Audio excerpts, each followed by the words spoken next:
Welcome to Ensuring Success 2024. We're so glad you're here with us. We are coming to you live from Dallas, Texas, and we're going to be here for 2 days offering you 7 sessions a day of incredible continuing education. Some of it qualifies for IRS CE credit. All of it qualifies for NASBA CPE credit. We're so delighted that you're joining us. I am Gail Perry, Editor-in-Chief of CPA Practice Advisor, and I want to introduce first our sponsors who are making this event possible, and we could not do this without the help of our sponsors. They are ADP, Avalara, BotKeeper, Canopy, CPA.com, eFile4Biz, WriteWorks, SafeSend, SureLink, Wolters Kluwer, Xero, and Zoho. So thank you to all of them because they make this event possible, and they make it possible for you to receive free CPE credit for 2 days. I also want to explain, speaking of CPE, how that will come to pass. The way we verify that you are attending is during the session, we'll provide you with 3 codes. You'll see them at the bottom of your screen, a numerical code. And in order to call attention to those codes, to make sure you're watching, you'll want to record that code, and we will call attention by ringing this bell. Okay, so you'll hear that 3 times during the session. That's when you know there's a number on the screen. It's a 3-digit number. You need to write that down. When you receive all 3 numbers and the session is over, or tomorrow, or next week, or for the rest of the coming year, you can come to the site and go to the CPE link at the very top of the page, and that gives you an opportunity to enter the codes that you recorded for each session you attended and download your CPE certificates. Okay, we are starting off this session today with a topic that I think is very near and dear to the hearts of the people who are on our panel. It's called firm culture. What is it and why do you need it? And before we start the session, I'd like to introduce our panel. And we are joined by Andy Root and Randy Crabtree and Elnisha Jones. And at the far end of the table is also my co-moderator, Alexandra D. Felice. I'd like each of them to give a brief introduction so you'll know who they are, and then we'll dig into the topic. So, yeah. Andy? Thanks, Gail. Happy to be here. I'm Andy Root. I'm a strategic account executive for Canopy. Before that, I worked in RootWorks for a long time, helping firms with implemental change and technology and consulting. So happy to be here. Thank you. Hi, Randy Crabtree. I am co-founder and partner of Tri-Merit Specialty Tax Professionals. Gail, I want to thank you so much for having me. This is super exciting. I'm really looking forward to a lot of fun here. Excellent. Good morning. My name is Alnisha. I'm a CPA and the founder of ACE Group. We're based out of New Jersey, and we primarily work with individuals and small business owners, ensuring that they have a strong foundation to grow strong and sustainable businesses, or have a good handle on their financials if they are not business owners. I'm very happy to be here. And my name's Alexandra D. Felice. I am Director of Marketing and Business Development for Payne & Fears, a law firm in Southern California. But prior to that, I worked with accounting firms, and I will be moderating all 14 sessions with Gail today. All right, so welcome everyone again, and thanks for joining us to learn more about firm culture. And I don't know about you, but depending on what kind of firm you're in, when you think of culture, you may think of the color of the walls, or you may think about how big is your cubicle, or there may be things about culture that are about the way your office is designed or the way you work that you classify as culture. But I think we want to dig a little bit deeper into what we actually mean by firm culture. So let's try and define it first, and then we'll talk about how you get it, how you improve it, and if you even need it. So I'm just going to pick on Andy because he's right next to me. Yeah, sure. I mean, years ago, we had this conversation the other day. Culture was not something that people talked about a whole lot. I know that for sure. I told you my grandfather practiced 30 years ago, and if his culture was go into the office, shut the door, and make sure everybody is there until 5 o'clock and get the work done, right? But now, culture is almost everything inside of a firm, right? And if it's not really clearly communicated and defined from a very high level to kind of set the tone, we can see now the impact that it has on staffing, on clients, et cetera, right? Everything. Oh yeah, for sure. For me, culture is, if I had to pick one word to define what creates a good culture, because culture could be anything. I mean, you can create a culture of burnout, right, and firms do that. That's not the culture I want to be part of. So if I had to pick one word to define culture, it's relationships. Yeah. For me, that's culture. And so getting to know the people you work with on not just the job title level, but on the personal level, what their hopes and dreams and passions and everything is. And when you do that, I think that starts to cultivate a culture. But as you mentioned a little bit, there has to be intentionality about it too. It just doesn't happen. You have to have leaderships be intentional of cultivating this positive culture. Yeah, totally. And I think because we're having so many staffing challenges, especially in our industry, culture matters so much more, because the team members, they have options. They have lots of options and lots of opportunities. And I think years ago, decades ago, you were sort of limited to where you lived. That's where you had to work. So it didn't really matter a whole lot about the culture because you needed employment, and you had to just choose from the places in your community. Now you could really work anywhere for any company. So because you have those options available to you, it's important to create a culture, cultivate a culture that makes people want to work with you, that makes people want to stay with you, because you could put a lot of things on paper. You could paint the walls cool colors and put bubble chairs and send people bubble chairs, but that does not make people stay. And I think having a firm culture that lives and breathes and exists and people can feel it, and it's not just words on a wall or words on a website, that's what ultimately makes team members stay. So I think that's a good time to launch into our first polling question. So we are going to be sending you polls throughout the next 2 days. These are not for CPE. That's when we ring the bell and you get your code that way. But these are optional to engage the audience, to see kind of like the first question that we have is just like what best describes your current understanding of your firm's culture. And we'll give them a few minutes. But the options are: we have a clearly defined and communicated culture. We have an idea of our culture, but it's not formally defined. We have an idea of our culture, but it's not something we live and breathe, or I'm unsure about our firm's culture. We did not add anything about the wall. That came after right. the fact. So we're going to give them a couple minutes, keep talking while we'll see. So you mean that ping pong says. Tables and pizza parties are not... No, they are. That is, and I have to say, I'll be dating myself a lot throughout this day, but when I worked for a startup in San Francisco in the .com boom of 2000s, that was the culture. It was all about fun and organic food and free stuff and money? What money? We So yeah, that's definitely culture. Yeah. I think you can define it however you feel is appropriate. Yeah, absolutely. I think it's important to define it, like you said, and not just assume everybody understands what the culture is.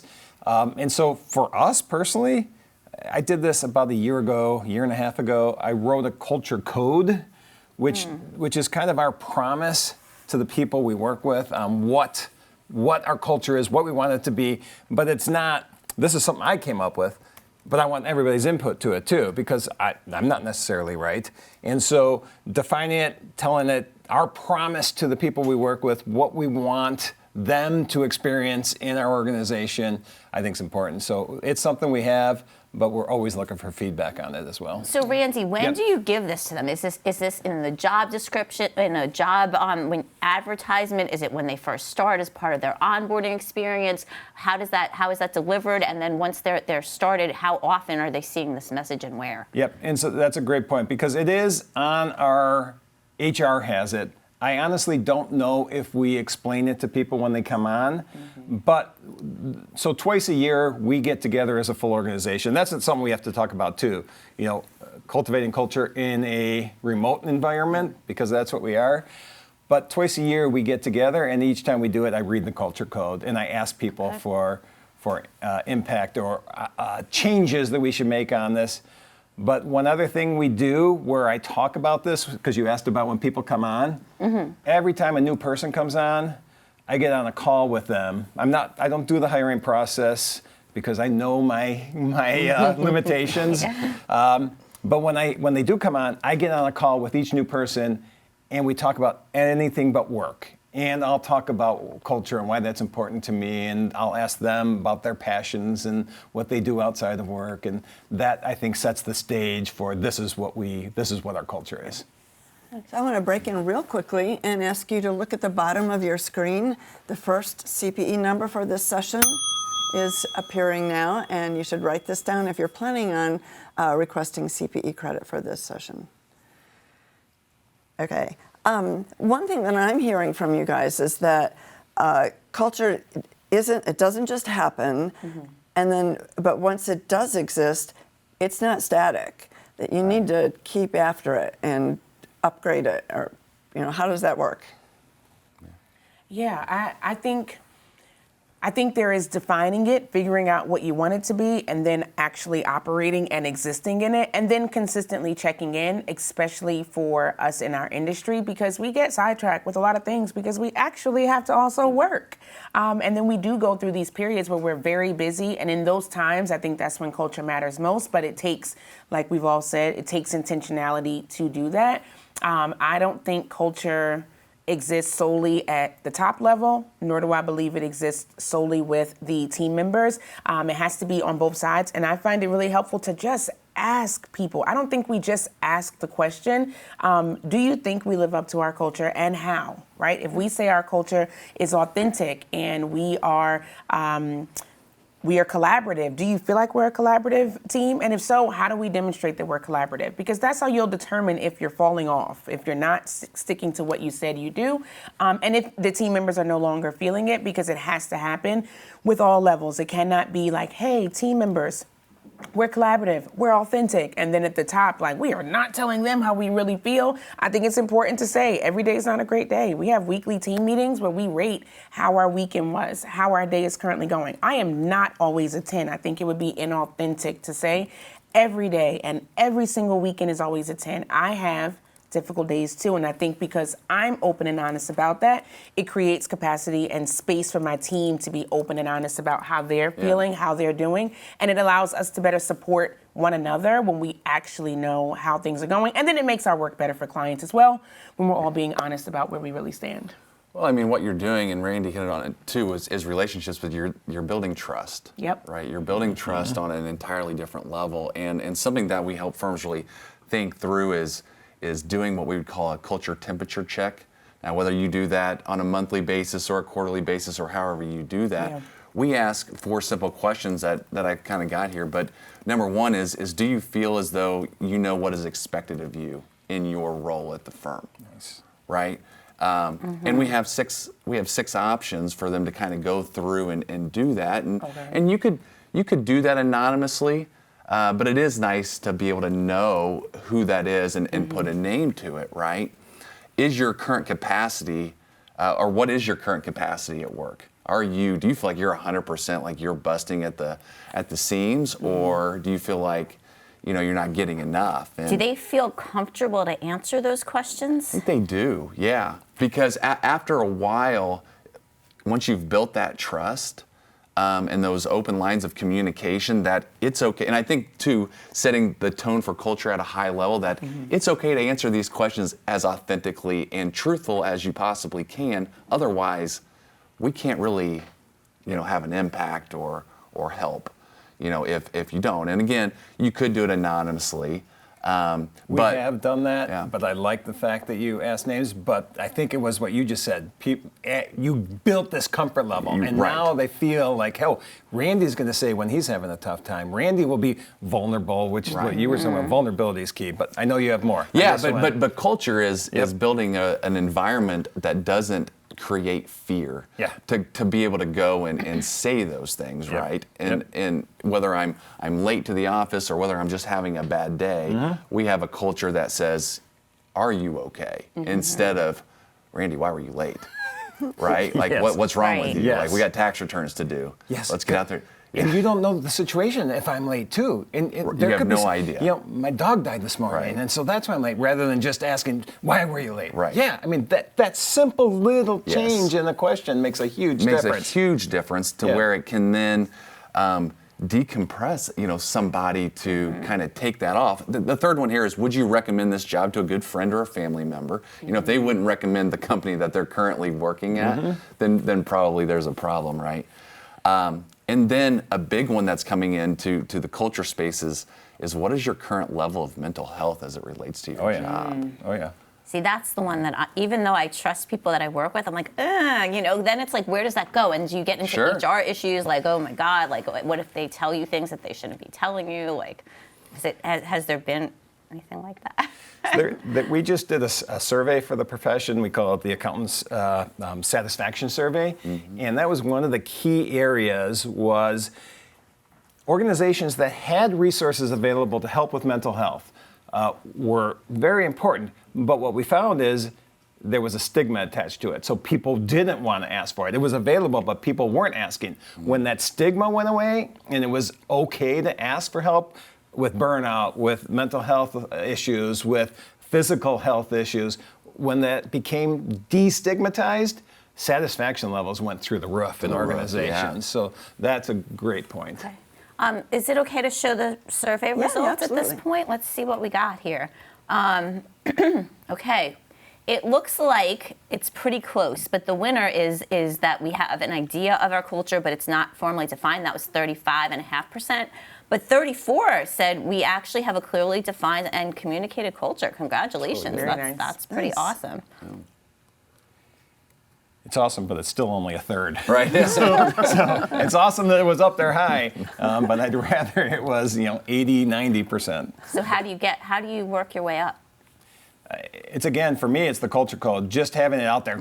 That's not the end all be all, but for me, at least, that's where it starts, that we communicate it to everybody. And so that's where I would start, but you have better ideas than me, I think, on how you get there. Yeah.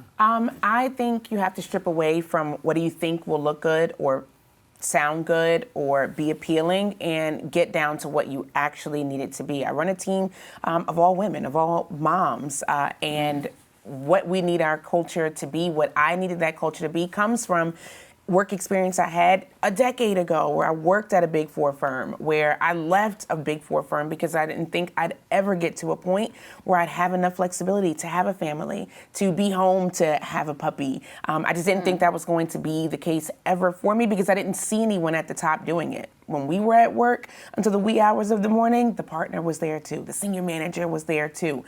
So regardless of what they said, we want you to be able to prioritize your family and the things that matter to you. They didn't demonstrate it. So I think it matters more that you figure out, what do you want this culture to look like, whatever that is, and then how could you actively demonstrate it? And don't worry about what other people say is cool.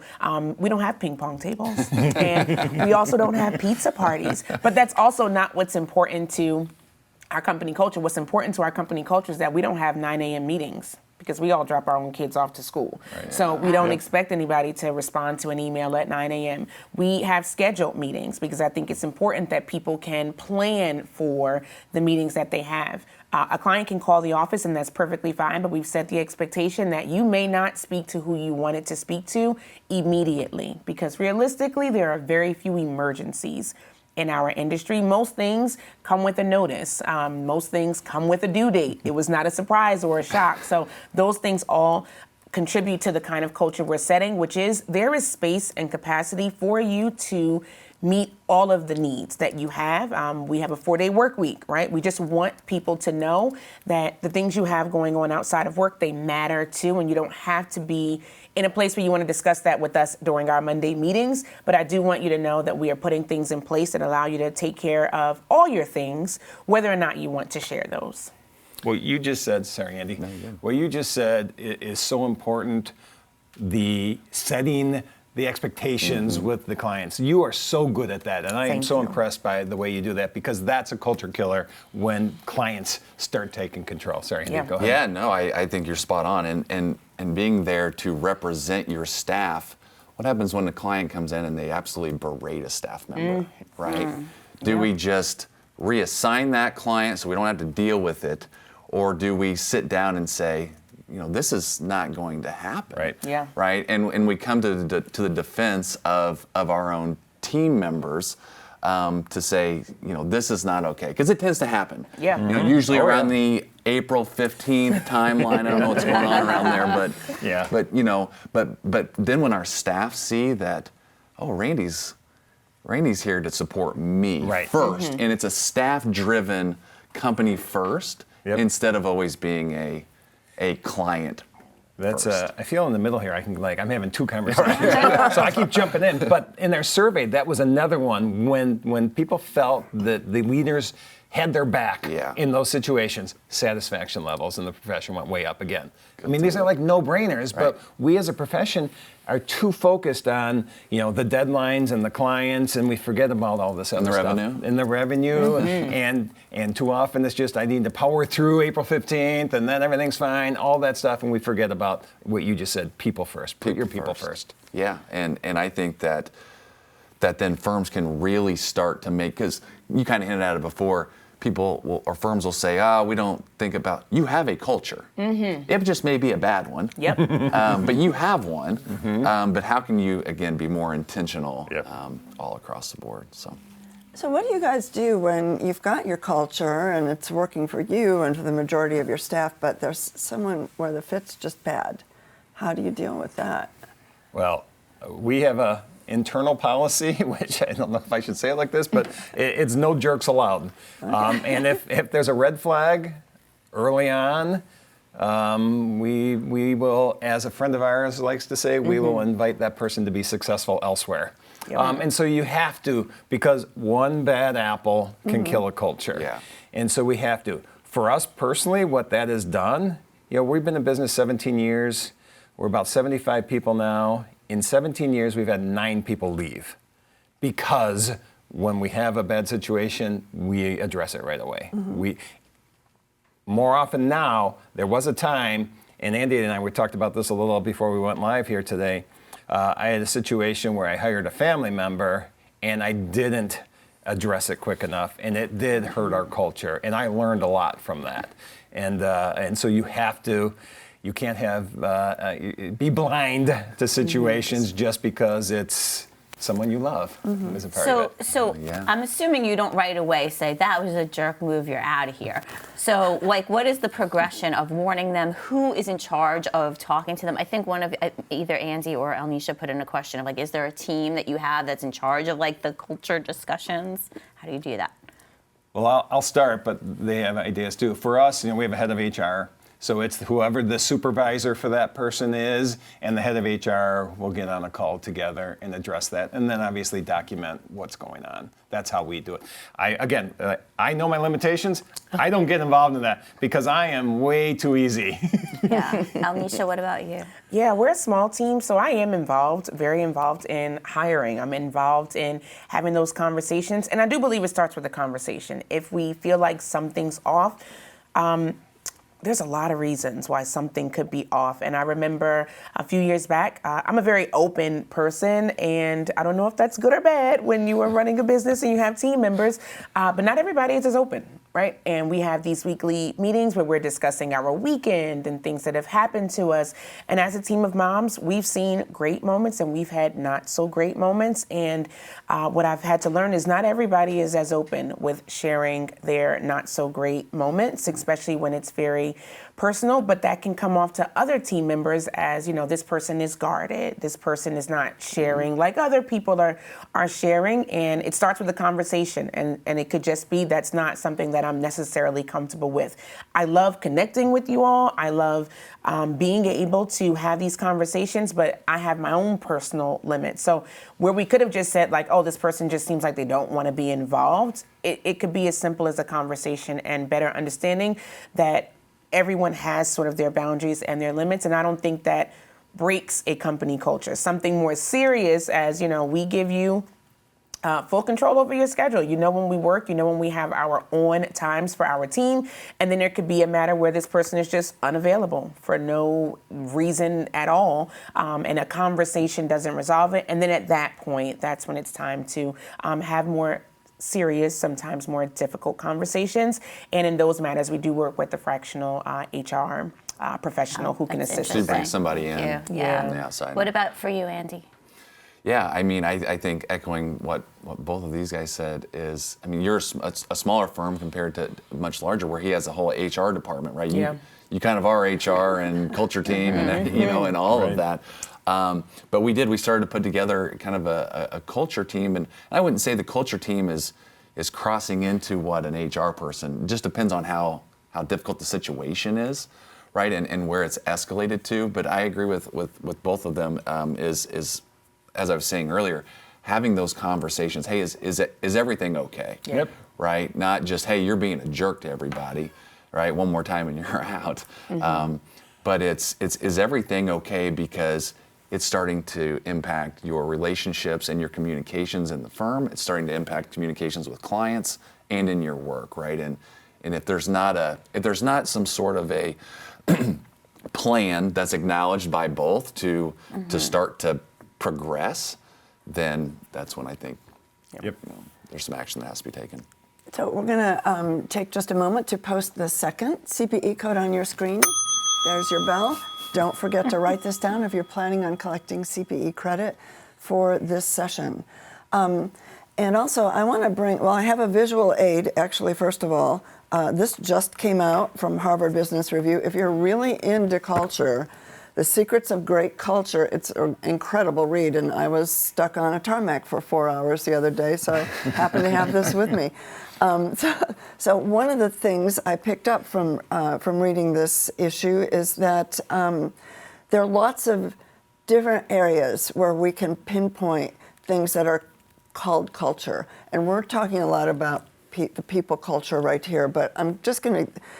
The Harvard Business Review set out 8 separate things that they thought all could define your culture. So I'm just going to read you this list just to give you some things to get the wheels turning and thinking about how these might play into your own culture. So the 8 things were, first, purpose, which included being driven to strive to achieve whatever it is you're trying to achieve. Second is caring and relational, which is a lot of what we've talked about here. Third was order and abiding by rules, which a lot of accounting firms are very strict about the way things are done. Fourth is safety. This kind of applies more to like factories where you have OSHA standards and stuff, and you make sure everyone is not going to get hurt at their job. Another is authority, being bold and dominant and decisive, which again I think is Andy's grandfather. And then another is results-oriented and being focused on achievement and, in particular, achieving goals and setting those goals out with your team and then working on and measuring how you move towards achieving those. Another option for defining your culture is enjoyment. We want to make sure you're having fun doing what you're doing. And the 8th one that they set out in one of the articles in this magazine was a culture revolving around learning, where we want people to be inventive and exploring, and we see that a lot in very tech-focused companies. So those are just some food for thought items to kind of get the juices flowing on this. I'd like to talk a little bit about how our culture in accounting firms carries over to relationships with clients. How are you seeing that occurring? Yeah, you want to start? Yeah, go for it. Yeah, I mean, if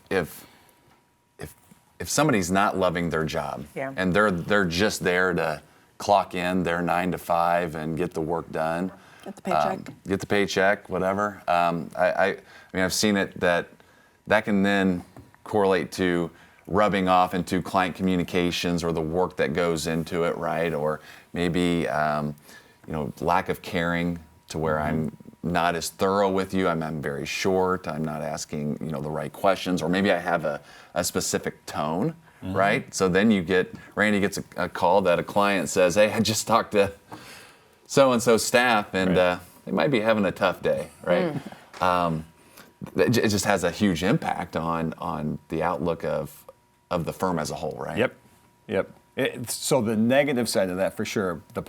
Yes, if someone's having a bad day, there's bad culture and all that. Yeah. But from a positive standpoint, when you have this people-first culture, because I hear all the time, not all the time, but when I hear an organization, and this is just me personally, say we are client-centric, I cringe. Yeah. because that means your people aren't important to me. That's what I hear. My people don't matter, the clients matter. And I look at the complete opposite. When your people are first and when you give them freedom, and Gail, one of those things you just said is the inventive mindset or whatever that one thing was. I feel we do that and everybody feels free to come up with ideas. We've had some of our best service lines that we added after we started where a new person comes in and say, hey, we should really be doing this. And they feel open to say this. It's not like, oh, we can't make any suggestions. And so that services the clients then. I think when we do client satisfaction surveys, and it's always through the roof, and to me, it just goes back to because we put the people first and everything we do is for them. And that doesn't mean it doesn't translate to the clients, because it definitely translates to the clients. I mean, I don't know, there's a certain score you do when you get these client satisfaction. Do you know what it's called? Net promoter scores, yeah. right. Yeah. I couldn't quote what ours is, but I've always heard it's very good. And I think that's because of the people.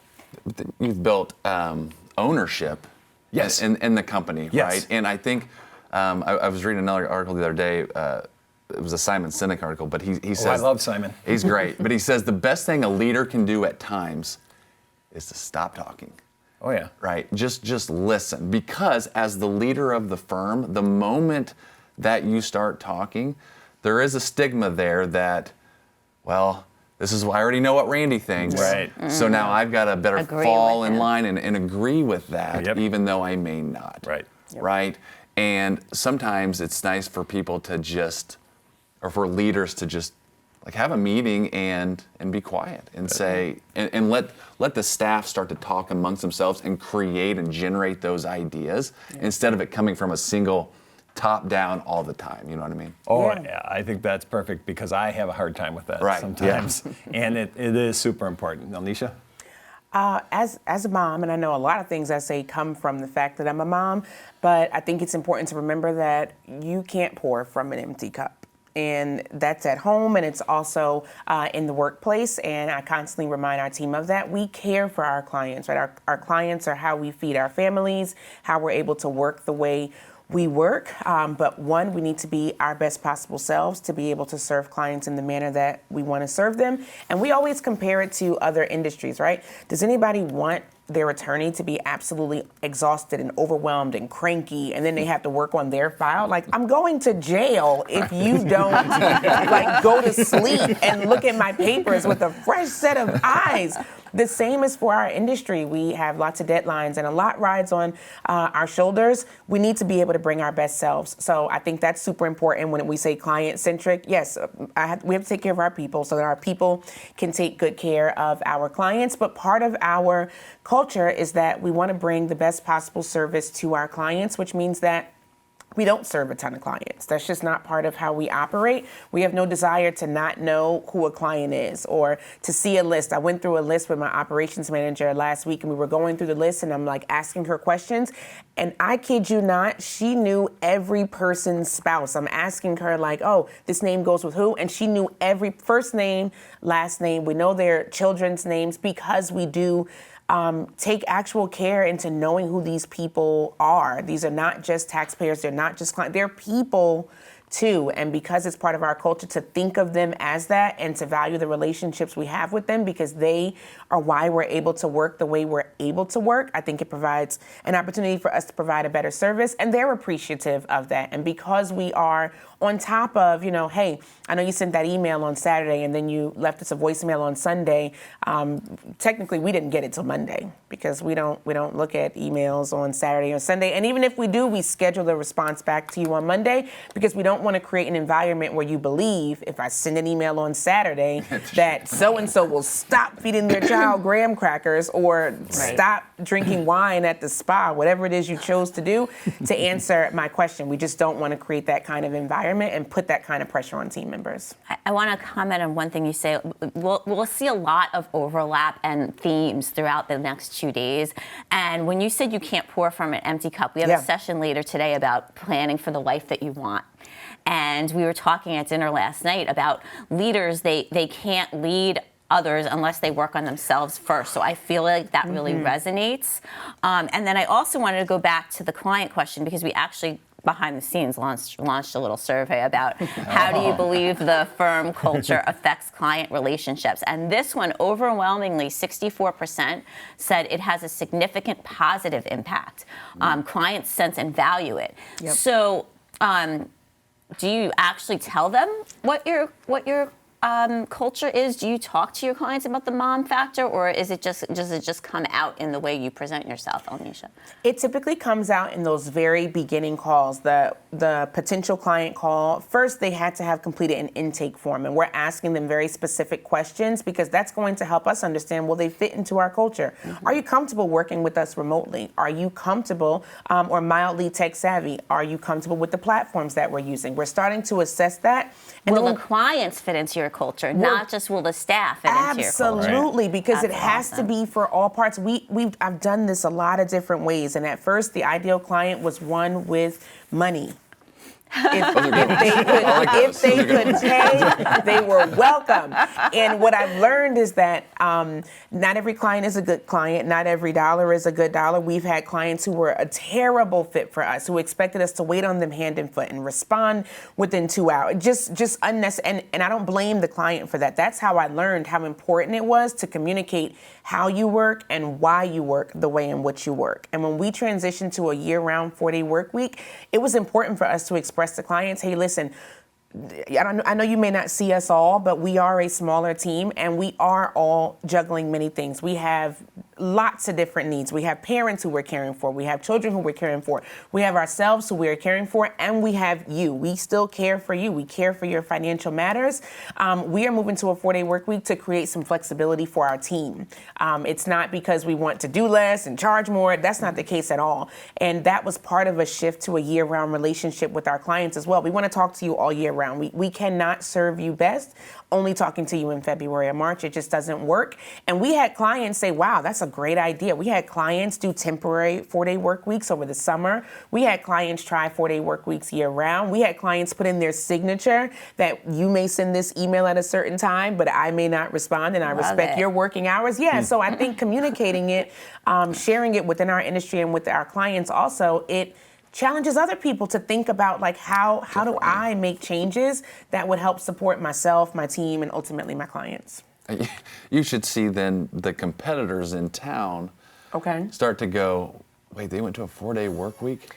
And they didn't work Saturdays during tax season? Oh my God. And their staff worked I mean, we were getting applications like crazy from different competitors in town because, the stigma, again, is... So I was talking to a firm yesterday, and he said, yeah, we just hired a guy away from a competitor in town, and he came in, and we had a kind of an onboarding interview, new client or new hire interview, and he said, I can be here on Saturdays, and I can do 80 to 90 hours a week if that's what, and the firm said, no, that is not how we operate, and he couldn't believe it. So we all know that accounting is fun because, we've grown up around this, but we have a question, and I forgot to tell you earlier, but feel free to ask questions in your Ask a Question box on the screen, and we'll incorporate those into this conversation. But we have a question from someone in the audience who said, sometimes the work is not fun. Yeah. I don't really understand that because it's accounting. But so how do we prepare our staff to deal with that? Well, I have a thing on this because it's not always fun, but doesn't mean it's not fun for somebody else. And so we actually do something internally where we list all the tasks that you work on, and then you rate your joy level with it. And actually, this is something that EOS does.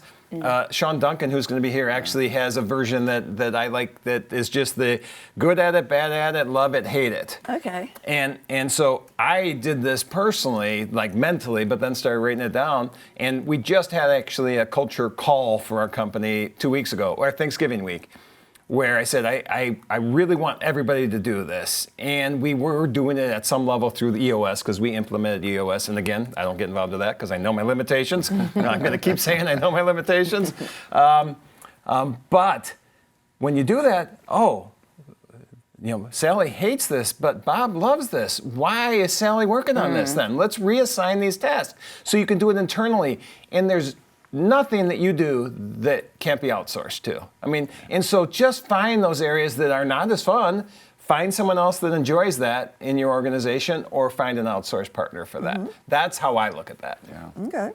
And we've done something like that on a smaller scale, in the sense that we have job descriptions, but we want to know, what do you absolutely love? I think as accountants, we've said, if you're a CPA, we need you to do bookkeeping, and we need you to do tax prep, and we need you to do advisory. We need you to do all these things. And if someone says, hey, listen, I love the accounting side, I love the advisory side, I love talking to clients, but I would never want to do a tax return, that is fine. I would much rather you spend your time doing the things that you enjoy, doing the things that you feel really confident in. I don't believe that we need to strengthen every weakness. I think there is value in strengthening our strengths. And then we rate on our weekly team meeting Excel spreadsheet, what are you stuck on? And you can be stuck on it because it's hard, because it's not fun, and you're not really enjoying doing it. And by bringing those things to the team, we can start to evaluate, what is it? Are you stuck because you need some additional assistance? Does it need to be reallocated? Maybe we swap some tasks. Do we need to bring someone else in to assist? Being in a space where it's okay to say, I'm stuck on this for whatever reason, allows us to better support you. Sometimes it could be a gap in learning, and you might need to take some courses to make you more comfortable. I will not say I wake up every single day just excited to earn my living, but I do feel really good knowing that I have team members, and it is very helpful to be able to share what we're working on and to have some accountability partners. That does help to get through it. I would much rather be perhaps rating spas across the world, but until somebody hires me to do that. The second reference to spas. Let me start It's a little theme. It's a little Starting to figure It's that a little out. theme, yeah. Okay, so get your pen and pencil ready. We are ready to show you the third CPE code. So that's the third one you need for this yeah. It's session. an aggressive. And there's actually a lot of audience questions coming Yeah, in. go Do you for think some. we can shift to, are you guys Yeah. okay? Oh, yeah. Yeah. Totally. Throw Do some it. things at you. Okay, here. This is a big one. If you're not in the office, what do you do to support the system of the work environment and the culture? Especially like with those daily check-in, the Monday morning, how are you feeling? You can see if someone physically walks by you and they're looking upset or angry or sad, but if they're not physically there, you can't. So how do you deal with that? Yeah, that's tough. I know Randy has a much larger remote team, so I'm going to let him take the lead here, and then I'll fill in the gaps where he does not. All right, but you're more eloquent. See, I can't even say that word, and you're talking. So there's a few things that we do, because we are fully remote, 99.9% fully remote. We have an office or a couple offices people go into, but rarely. So every time we have a call, we start the call with, tell us what you did personally this last week that was amazing, that you enjoyed, that lit a fire under you, that you were passionate about. So we want to talk about that.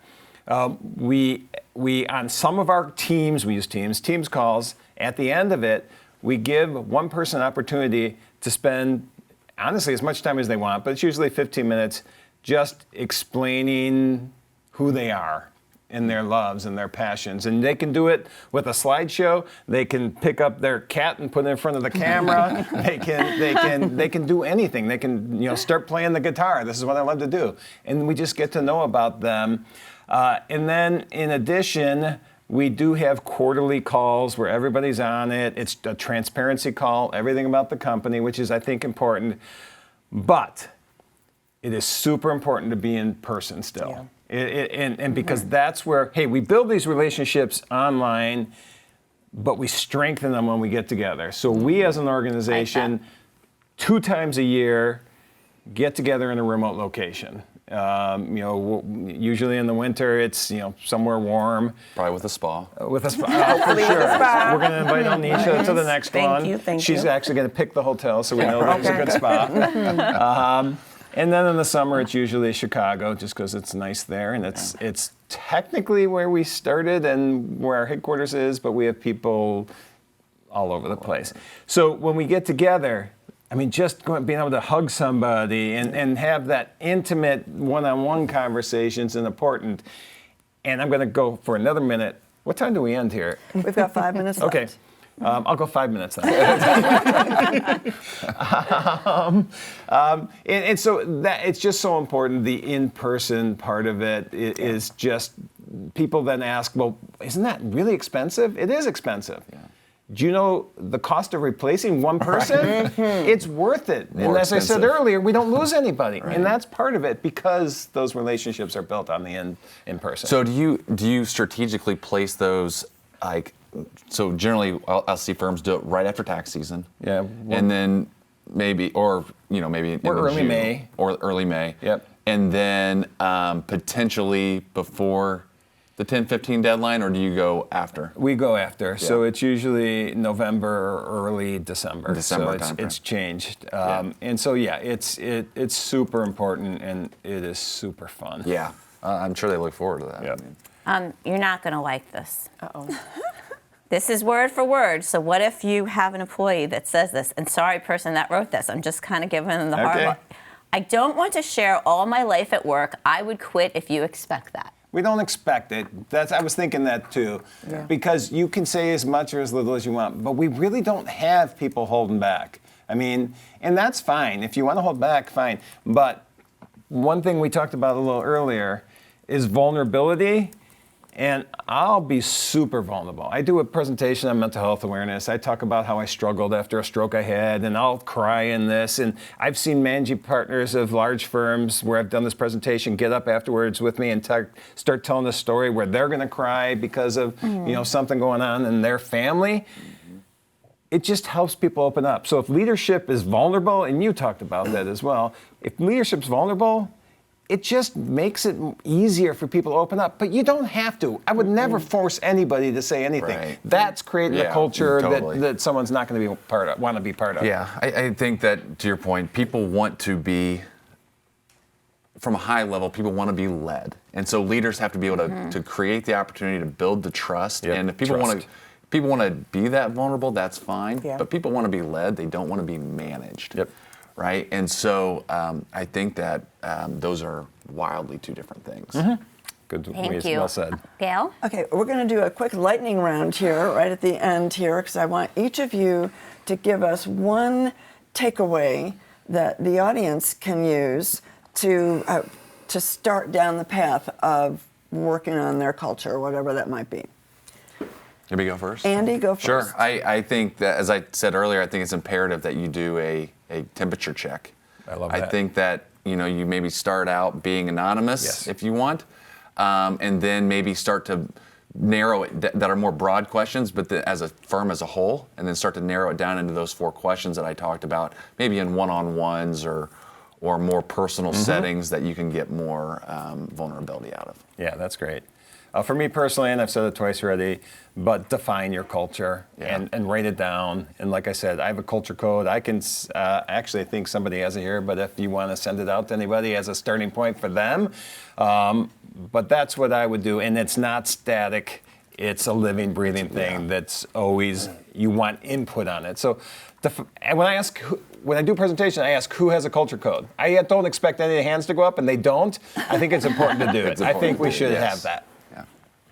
And as a smaller firm owner, I think it's super important to not forget about you. So if you are also a leader of a smaller team, culture should not be something that you create solely for team members. It should be something that also pours back into you. I've been guilty of, I want this to be a great working environment for my team because my team enjoys it. And when your team sees you not doing anything that you suggest to them, it creates a mixed message, right? If you're saying, hey, I want you guys to have some limitations on when you work and when you communicate, and then you proceed to send emails at 4 a.m. because you get up early, it's misaligned. Or stay up late. Right. It's just misaligned. Or both. But I feel like having the focus on myself and also my team has made us all better contributors to the team. And remembering that I'm also part of this team and I deserve the same things that we give to the team have been immensely helpful. Okay, so I want to quickly remind you all about how CPE works. You don't have to worry about getting your CPE, your credit, your certificate right now, because we know you're planning on staying with us for 7 hours today and 7 hours tomorrow. And you can do it all at the end if you want. But if for some reason, life calls and you have to leave after this session, the way you get your credit is you'll click on the CPE button at the top of the screen or on the top menu and enter the codes that you wrote down for this session, and you can download your certificate right away. It's that easy. Okay, and I also want to give a little teaser for our next session, because if you ever thought you haven't been hacked, you're probably wrong. We're going to talk about all things hacking. And I really want to thank this incredible panel for sharing really great information and kicking off our 2024 conference. Thank you all, and thank all of you, and we'll see you again at the top of the hour. Thanks, guys. This was great.